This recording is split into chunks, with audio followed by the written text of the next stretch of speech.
فرمایا ثم من، ثم کا مطلب ہوتا ہے اس کے بعد، ثم من، یا رسول اللہ ماں کے بعد دوسرے نمبر پر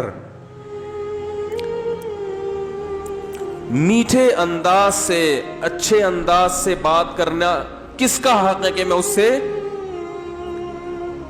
اچھے انداز سے بات کروں؟ ماں کے بعد، ماں کا تو پتہ چل گیا، دوسرے نمبر پہ جو میں سب سے بہترین اور مٹھاس کے ساتھ بات کرنی ہے، اخلاق میں ایکسیلنسی پیدا کرنی ہے، ماں کے بعد دوسرے نمبر پہ کون ہے وہ؟ تو آپ صلی اللہ علیہ وسلم نے کیا جواب دیا؟ فرمایا امک، ماں کے بعد دوسرا نمبر بھی کس کا ہے؟ بولو بھائی۔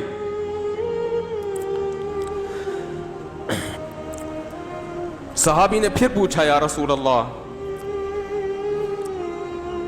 ثم من، دیکھو صحابی کا انداز بھی کیا ہے، وہ چونکہ ان کو یہ تھا کہ مجھے ماں کے علاوہ اب چاہیے کہ کون ہے، اور نبی نے دوبارہ کس کا نام لے لیا؟ ماں کا، لہذا صحابی نے پھر اپنے سوال کو ریپیٹ کیا، کیونکہ وہ یہ سمجھتے تھے کہ مجھے میرے سوال کا جواب نہیں ملا۔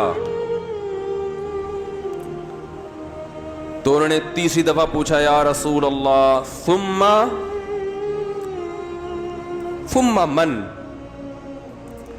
یا رسول اللہ تیسرے نمبر پہ کون ہے؟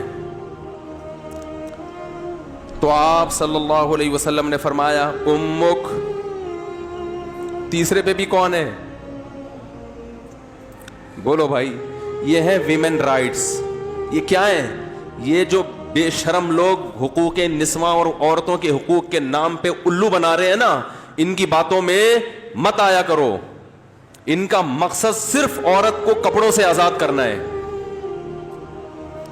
اور مرد کی دسترس سے آزاد کر کے مرد کے مقابلے میں لا کے مرد کا دشمن بنانا، تاکہ مرد عورت سے محبت کرنا چھوڑ دے، اس کا حق دینا چھوڑ دے۔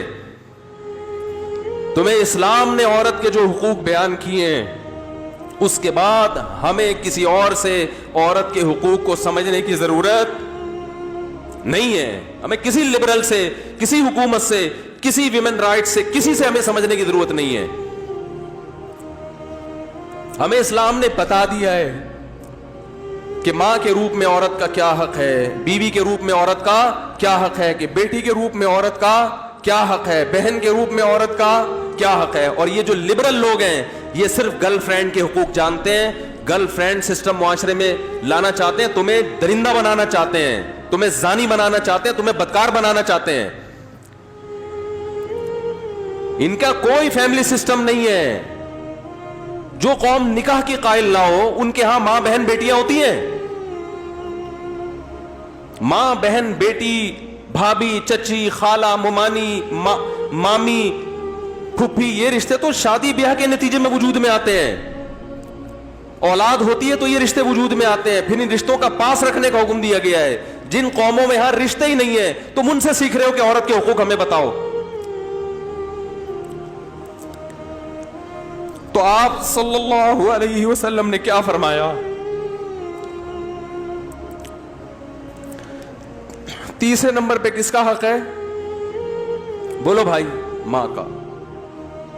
پھر صحابی نے پوچھا ثم من، اس کے صحابی بھی پوچھتے جا رہے ہیں، دیکھو رک نہیں رہے، کیونکہ ان کے سوال کا جواب مل نہیں رہا کہ یا رسول اللہ آپ ماں کا تذکرہ ختم کریں گے تو پتہ چلے گا کہ ماں کے بعد کس کا حق ہے۔ تو آپ صلی اللہ علیہ وسلم نے ارشاد فرمایا ثم ابوک، چوتھے نمبر پہ کون ہے؟ باپ۔